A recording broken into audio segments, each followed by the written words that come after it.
रात का वो समय जब हवाएं भी डर से कांपती हैं, शमशान की लपटों में राख उड़ रही है। हर चिता एक कहानी कह रही है, मृत्यु की और महाकाल की। जहाँ दूसरों को भय दिखता है, वहीं कुछ आत्माएं भक्ति खोजती हैं, क्योंकि जो मृत्यु को समझ ले वो जीवन का अर्थ पा लेता है। एक अघोरी जिसकी आंखों में सिर्फ एक लक्ष्य है, महादेव के दर्शन। वह सब कुछ त्याग कर अंधकार की ओर बढ़ चला, जहाँ हर कदम मौत की सरहद पर था। जंगल गूंज रहा था, पेड़ों से लटकती खोपड़ियाँ और हवा में तंत्र मंत्र की फुसफुसाहटें।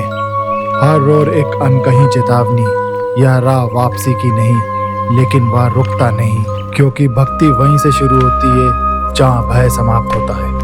रात गहराती गई और उसके चारों ओर अदृश्य साए हंसने लगे।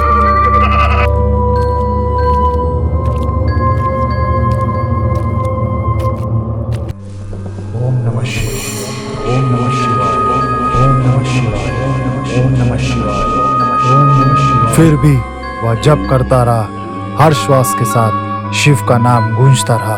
दिन और रात का भेद मिट गया, चिता की राख उसका आहार बनी और मौन उसका साथी। वह गुफा अब साधना स्थल नहीं रही, वह बन चुकी थी भय की परीक्षा। और हर ओर प्रेत नाचते, हर छाया मानो चेतावनी देती, अब लौट जा, अब लौट जा।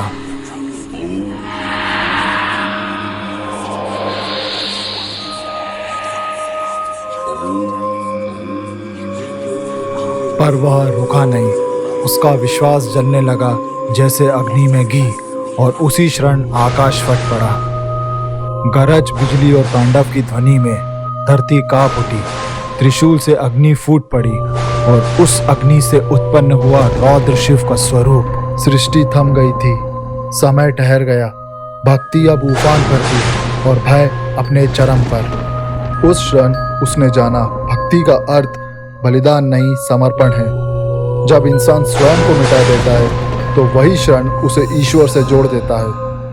और उसी क्षण रौद्रता शांत हो गई, आग ठंडी पड़ गई, तांडव थम गया, केवल मौन बचा जो शिव का स्वरूप है। गुफा में अब भय नहीं था, केवल प्रकाश था। त्रिशूल सोने जैसा चमक रहा था और अघोरी समाधि में लीन था। उसकी साधना अब कथा बन चुकी थी, भक्ति और भय की सीमाओं को तोड़ने वाली। भय वही है जो हमें रोकता है और भक्ति वही है जो हमें आगे बढ़ाती है। जब दोनों एक हो जाएं तो जन्म लेता है अघोरी। वह अब न मृत्यु में था, न जीवन में, वह शिव में था। शिव के उस रूप में जहाँ तांडव भी तपस्या है और मौन भी महाकाल। भय और भक्ति एक ही द्वार के दो छोर हैं। जो भय को पार कर जाए वह शिव को पा लेता है, क्योंकि अंत भय ही पहला चरण है भक्ति का, और भक्ति शिव तक जाने वाली राह।